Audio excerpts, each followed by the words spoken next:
한국. 현무 -6탄두 90톤 위력.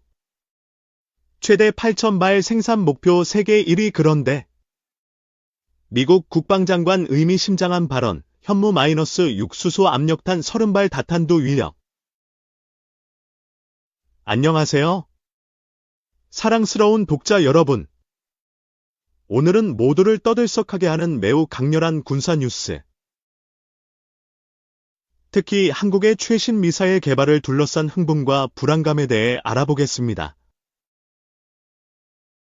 현무 -5. 즉 일부에서는 괴물 미사일이라고 부르는 것을 만나보세요. 이 미사일의 공개는 특히 이웃 중국의 반응을 불러일으켰습니다. 그러니 안전벨트를 매고 이 미사일이 무엇이 그렇게 획기적인지, 그리고 왜 이 지역을 가로질러 고개를 돌리는 것인지 살펴보세요. 현무 -5 미사일은 10월 1일 국군의 날에 처음으로 화제가 되었습니다. 이 나쁜 소녀는 8톤 탄두를 장착하고 있는데 이 탄두는 세계에서 가장 무거운 탄두 중 하나이기 때문에 주목할 만합니다. 이제 현무 -5의 주요 목적은 지하 깊숙이 숨겨져 있을 수 있는 중요한 북한 지휘소와 핵시설을 잠재적으로 표적으로 삼는 것입니다. 현재 사양으로는 이 무거운 탄두로 무장하면 사거리가 약 300km입니다. 그러나 탄두 무게를 1에서 2톤으로 줄이면 사거리가 무려 3,000에서 5,500km까지 뛰어오릅니다. 중국이 왜 이렇게 긴장하고 있는지 궁금하실 겁니다. 중국 영토의 절반 이상까지 도달할 수 있는 미사일을 상상해 보세요. 이러한 능력을 갖춘 현무 -5는 중국의 둥펑 -26 중거리 탄도 미사일, IRBM과 비교할 수 있게 되었습니다. 이로 인해 중국 언론은 한국 미사일이 지역 안정에 심각한 위협이 될 수 있다는 점에서 눈살을 찌푸리게 하고 스포트라이트를 받고 있습니다.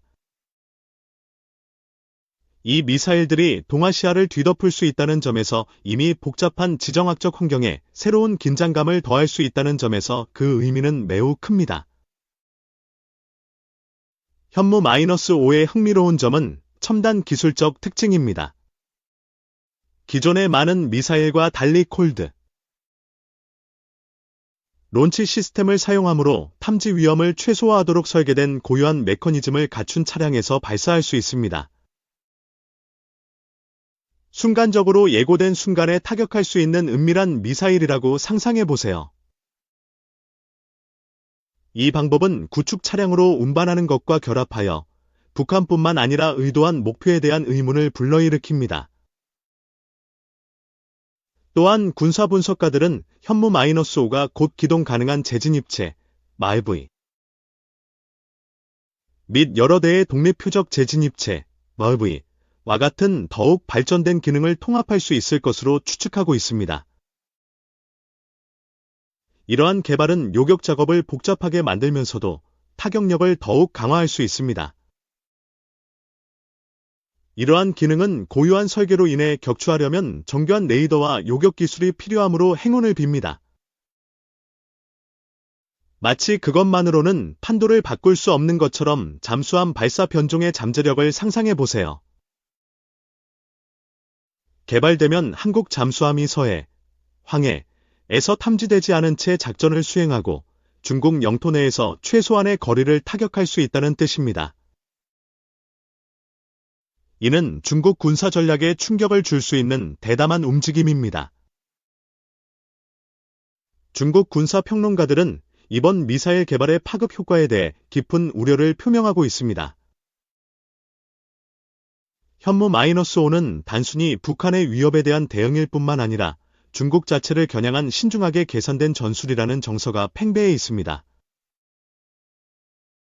현무 -5의 우수한 항속거리와 증가된 탑재량은 한국이 동북아의 전력 역학 관계에서 전략적 균형을 목표로 하고 있다는 크고 분명한 신호를 보냅니다.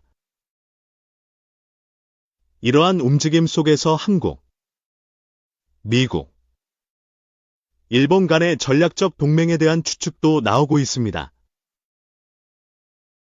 우리가 다시아 나토와 비슷한 수준의 동맹을 맺을 수 있을까요? 현무-5는 북한과 중국에 잠재적 위협에 대한 강력한 억제 능력을 한국에 부여함으로써 이러한 동맹을 강화하는 데 중추적인 역할을 할 수 있습니다. 이것이 미래에 어떤 의미가 있을지 상상해 보세요. 지역 협력이 번창하여 군사기술, 정보 공유, 전략, 즉 상호방위 네트워크의 발전을 촉진할 수 있습니다. 그리고 무역 역학 관계를 변화시킬 수 있는 잠재력을 무시하지 말자. 군사적 태세가 강화되면 이 지역 전체의 상업 및 외교 관계에 영향을 미쳐 국가들이 새로운 해역을 항해할 때 도전과 기회가 모두 발생할 수 있습니다. 하지만 이 모든 군사적 대화 속에서 인간적 요소를 기억해 봅시다. 이러한 강력한 무기의 개발은 종종 만연한 두려움에 의해 촉진되며 국방은 필요하지만 평화와 협력의 이상은 여전히 번영의 기회를 잡아야 합니다. 대화에 참여하고 이해를 증진하면 군사력의 위협적인 유령과 균형을 맞출 수 있습니다. 요약하자면 현무-5 미사일은 단순한 군사기술이 아니라 동북아 안보 환경의 중대한 변화를 상징합니다. 이 미사일 능력은 북한의 침략을 억제하는 것으로 볼 수 있지만 한국이 이 지역 내의 위협에 대응할 준비가 되어 있다는 신호이기도 합니다. 이 상황은 국가들이 이 진화하는 환경에 어떻게 적응할 것인가 하는 의문을 불러일으킵니다. 이러한 상황을 계속 주시하면서 외교와 분쟁의 평화적 해결을 위해 손가락을 꼬고 노력합시다. 국방의 강점이 평화의 강점으로 이어져 이 지역에서 더 조화로운 미래를 위한 길을 열어주기를 희망합니다. 그렇다면 이 괴물 미사일과 그 미사일이 미래에 미칠 영향에 대해 어떻게 생각하시나요? 계속 대화를 이어가겠습니다. 2. 중국산 논란에 도입 지연된 해안정찰용 무인기 사업 재개 24일 방산업계 등에 따르면 방위사업청은 오는 2에서 3월 중 정부 과천청사에서 해안정찰용 무인항공기 사업 예비 사업 설명회를 진행할 예정이다. 방사청은 4에서 5월엔 사업 입찰 공고를 하고 5월 제안 서평가를 시작할 계획이다. 이후 대상 장비를 선정, 시험평가 등을 거쳐 기종을 결정할 예정이다. 입찰 공고부터 기종 결정까지의 과정은 빠르면 1년 이내에 마칠 것으로 알려졌다. 해안정찰용 무인기 사업은 430억 원을 들여 육군과 해병대가 해안지역 공중 감시정찰 임무를 목적으로 사용할 무인기를 도입하는 사업이다. 해안정찰용 무인기는 특히 적의 은밀한 침투와 미립국에 효과적으로 대응할 수 있을 것으로 군 당국은 기대하고 있다. 이 사업은 2020년 군의 민간 분야 신기술이 적용된 제품을 선제적으로 구매 도입해 시범 운용한 뒤 소요 여부를 결정하는 신속 시범 획득 사업으로 선정돼 지난해에 최종 도입이 마무리될 계획이었다. 방사청 등에 따르면 이 사업의 대상 기종은 2020년 12월 군에 납품돼 6개월간 육군과 해병대의 야전에서 시범 운용을 거쳤고 2021년 7월엔 군사적 활용성을 인정받아 군의 정식 소유로 결정됐다. 이후 입찰 공고와 대상 장비 선정 작업까지 빠르게 진행됐다. 그러나 사업에 참여한 업체의 무인기 기체가 국산이 아닌 중국산인 것으로 확인되면서 사업에 차질이 생겼다. 방사청은 해당 업체의 중국산 기체 활용 의혹과 관련한 민원을 접수했으나 업체는 중국산 기체를 수입한 적은 있으나 형상을 참고한 거리라고 주장했고 우선 협상 대상자로 선정됐다. 이후 방사청은 경찰관세청 등과 협조해 해당 업체의 증빙자료 검토, 현장 실사 등을 통해 국내 제작 여부에 대한 심층 확인을 진행했고 국내 제작이 아니라는 점을 지난해 최종 확인했다. 업체도 중국 산임을 시인했다. 결국 이 기종 결정은 취소됐다. 정부 관계자는 해안정찰용 무인 항공기 도입으로 해상까지 물 셀 틈 없는 경계망을 구축할 것이라며 향후 도입 과정에서 논란이 발생하지 않도록 철저히 관리할 것이라고 말했다. 3. 간티드론. 전자전 방어 무기 핵심으로 부상. 안티드론 기술은 3년 가까이 벌어지고 있는 러시아 우크라이나 전쟁에서 월 1000여 대의 드론이 소실되는 등 현대전에서 방어 무기의 핵심으로 자리 잡고 있다. 25일 유무선 통신장비 개발업체 시스레이는 안티드론, 드론 무력화 기술이 전자전으로 변화된 현대전에서 게임 체인저 중의 하나가 됐다고 밝혔다. 드론에 의한 병력 및 전차 등에 대한 직접 타격은 핵심 공격술이 된 바, 이를 방어할 안티드론, 드론 무력화 기술 또한 필수 사항이 됐다. 안티드론 기술은 다른 방어 무기에 비해 저비용의 고효율성이란 장점으로 북한의 오물,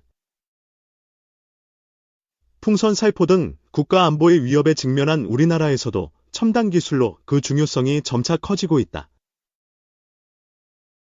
시스레인이 특허 출원한 자체 재밍 회피 기술 등 전문 중소기업의 안티드론 기술은 국가방위, 산업시설, 주요 기관망 및 박물관 등 치안이나 테러 영역에서 비약적인 발전을 이뤄냈다. 이러한 기술은 발전소, 댐, 교량 등 기관시설을 향한 공격 위협을 방어할 목적으로 국내외 산업 분야에서 필요성이 크게 증대되고 있다. 국내에서도 대드론 체계 구축에 우호적인 분위기가 조성되고 있다. 정부가 최근 발표한 2025년 공공주파수 수급 계획에 따라 국방, 안보 분야에서 안티드론, 드론 무력화, 체계 구축 및 무인체계 운용에 4.8GHz 폭의 주파수 활용이 가능해져 시스레인의 대드론 통합관제 시스템 구축도 활기를 띨 전망이다.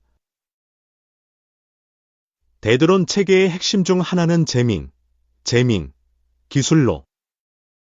이는 드론의 GPS 및 조종 신호를 교란함으로써 무력화시키는 방식이다. 재밍은 드론뿐 아니라 무인기를 누구나 편리하게 적은 비용으로 적의 최고급 무기를 무력화시키는 데에도 큰 역할을 하고 있다.